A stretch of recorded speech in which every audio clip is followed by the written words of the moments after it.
Hey there, I just want to say yoga can be for everyone. However, it is your responsibility to determine if you are ready and able to perform this workout video.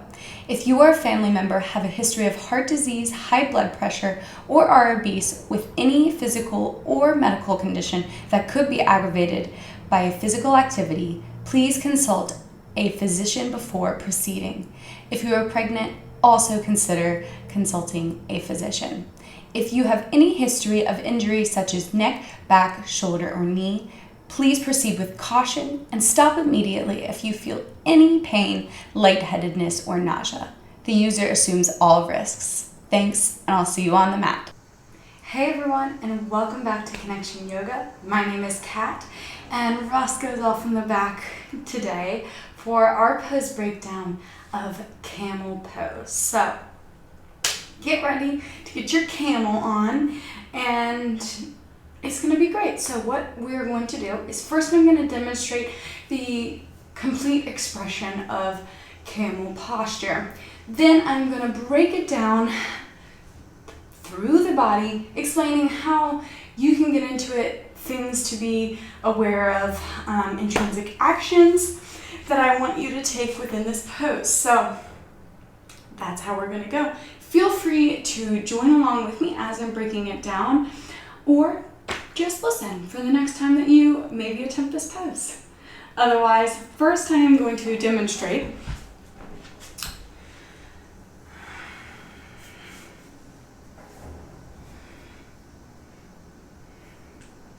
camel pose. All right, if you're looking at me right now and you're like, whoa, don't worry, don't freak out, okay? So there is going to be modifications, and we're going to start simple and build into the more complex version of this, so do not worry. All right, let's break it down. You're going to start kneeling with your knees hip width with them stacked under your hips. So you will have a little bit of a space between your thighs, and that's good. You want to be a strong pillar from your knees all the way up here, okay? Your feet are sticking out with the tops of the feet down, straight out behind you. You don't want to pull them in. You want to keep them parallel, shooting out the back of your knees. All right?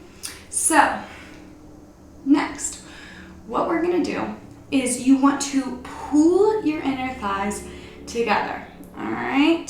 So, to keep the hips where we want them, to keep them safe, you're going to use your deep inner thigh muscles, turning them in to extend your hip muscles, your hips, and keep them where we want them, which is neutral here, not dumping as we lean back. So to resist over hip extension in the front here and over flexion in the knees, you're going to use your thigh muscles, essentially. So you want to engage these thigh muscles to be pressing down as you press the tops of your feet into the earth and reach over your hip muscles here.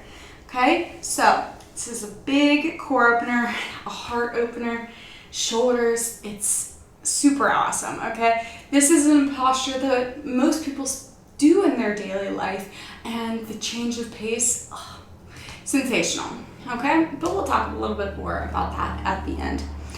So, next, using your quad muscles, using your inner thighs to intrinsically squeeze your thighs and rotate them in, okay? We move up into the rest of the core. So our rectus abdominis, which is the front muscles, moving up our core here, and our spinal extensors, which come from here and work up our back and help to keep us erect and fighting gravity. So, so that is the main thing, is the spine as we descend back will naturally extend, but we need to be fighting gravity so we're not just dumping down, okay? And this goes for all back bends, okay? So this is technically a kneeling back bend. You need to focus on the distribution of the curve throughout the body, throughout the entire spine, instead of just curving at the top of your back, at the lumbar area. This distribution of the curve needs to be throughout. So as you lean back, it's through up your core. And so using those core muscles, using your spinal muscles, that will help protect the spine as we fight gravity here. All right? So the level of descent and thus action in our chest and shoulders depends on you. So we are going to start in the prep phase. And as we go through, just pay attention to your body and what's saying and what your edge is when it is uncomfortable but not painful. Painful is beyond your edge, okay? So prep here by starting in a supported back bend. So fingers are pointing down on the low back of your body as like kind of if you're going into back pockets here, okay? So your elbows are going to draw in closer together as your shoulders naturally round around the body. So elbows tuck, and that helps to pull those shoulders around and prepare us to back extend instead of back bend. All right, so they're there, and you're going to inhale, lengthen, use those cores and draw that spine up. Exhale, start to tip gently back and pull your sternum, which is right here in the middle of your chest bone, up to the sky. So as you descend back, this part of your heart should be lifting up and your belly will zip up and shoot out that section of your heart. So as you descend back, make sure that you are continuing to lift, okay? And that's why I jokingly laughed and said back extend instead of back bend, because it is more of that action, it's that lifting, it's that extension. It just happens to be in a backward sort of direction, okay? So next, if that jives with you, you're like, okay, I can stay here, I'm good. I've got my core engaged, my heart opening, my gaze on the ceiling, the breath is active in the body. Then the next thing you can do is curl your toes, and that brings your heels a little bit higher up off the earth. And you can maybe reach one hand back at a time, experiment. Decide which hand you like to go back on. Exhale back. And then once you find your feet, inhale, re-lengthen, re-establish the length through your belly to your heart, okay? Extending, lifting your heart and letting your head fall back. And so that brings us to the neck muscles, okay? So what you might start to experience as you're maybe straining, as you kind of reach back, this is unfamiliar, you're a little scared to go backwards, that's all okay. What thing you might notice is the side muscle of your neck that pull down to your collarbone here. They might be tensing, and you need to relax those and focus on using the deeper muscles at the back of your neck to support the weight of your head and allow those side muscles to just release. So that'll just be something once you get in and you start to scan your body saying, what do I need to do? You might notice, okay, I need to take a breath in and soften the sides of my neck and trust the back of my neck. Of course, if you have neck pain, neck injury, this can be quite intense for you. And so start in the back bend and see if that's possible before you, of course, descend deeper to your lifted heels. Okay, so from doing this, we have several muscles passively lengthening in our chest to hands region. So our pec major and minor here are lengthening. Our bicep muscles right here on the, right here. I bet you got a beautiful little flex out there. These muscles are lengthening, and then also our coracobrialis. I can't say it. I have to look at my notes again to say it again.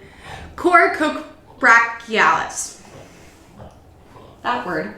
Anyway, it is a tendon that comes out of the shoulder joint region and attaches to the medial part of the arm. It's involved in lifting our arms and pulling our arms back into our body. So this is lengthening passively along with the rest of the chest region and the bicep arms. Okay, so I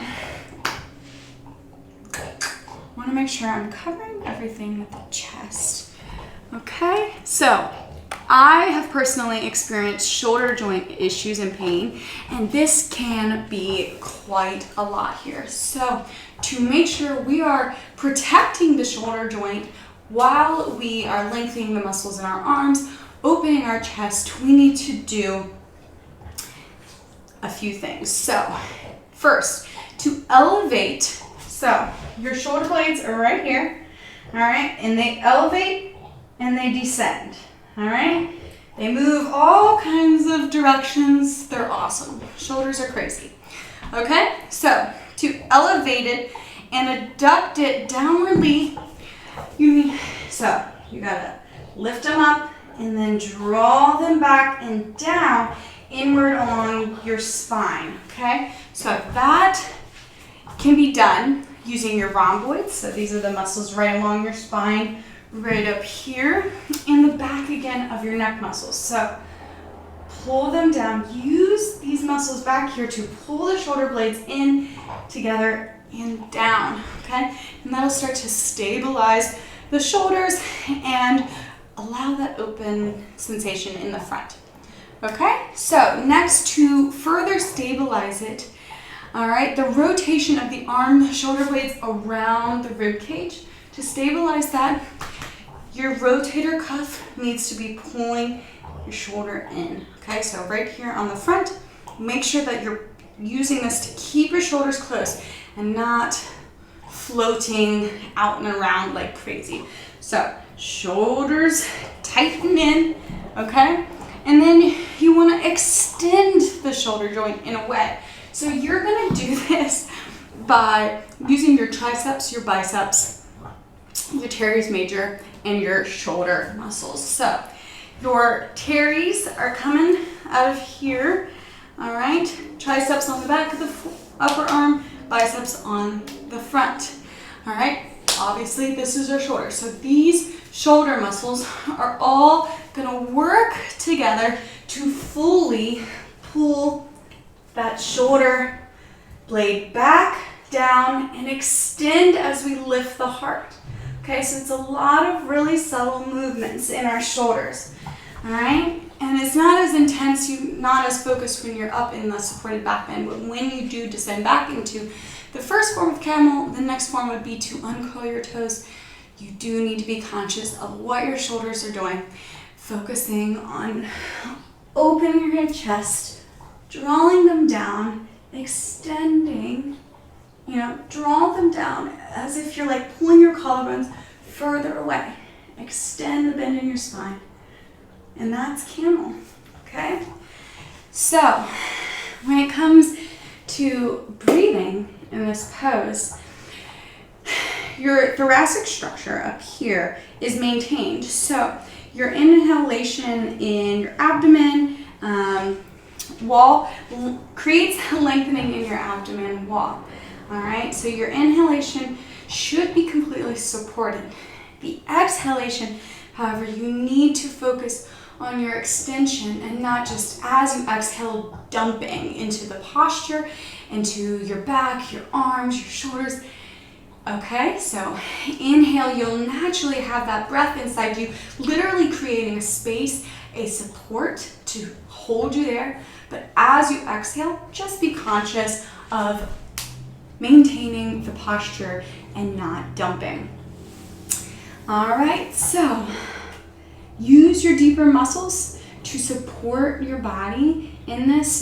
Don't start to breathe crazy, because that could really throw your body out here. You need to stay calm and focused on, the flow of breath within you and the little dynamic intrinsic movement that you do with the breath in the stillness of just this single posture. So I hope that made sense. I know I went on a little bit about these shoulders. I think that's about it. I have a last comment I want to talk about, like getting into this position.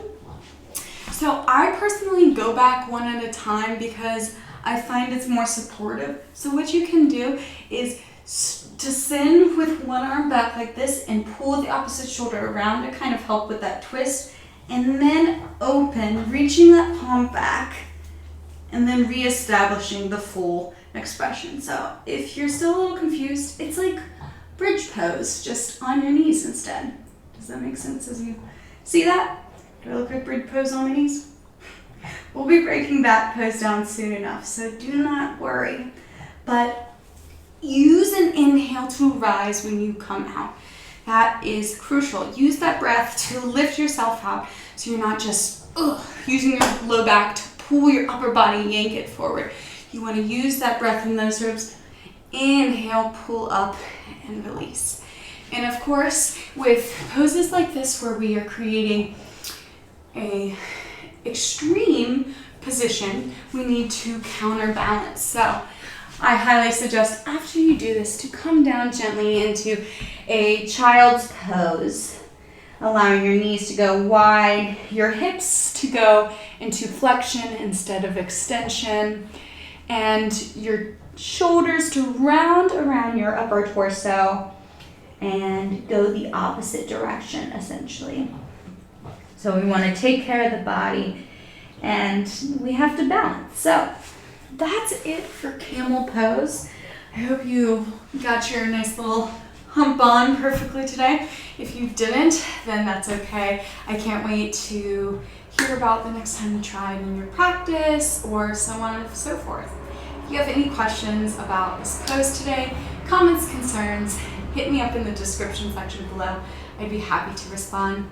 Otherwise, have a beautiful day out there, beautiful tan camels, and stay hydrated. So, namaste.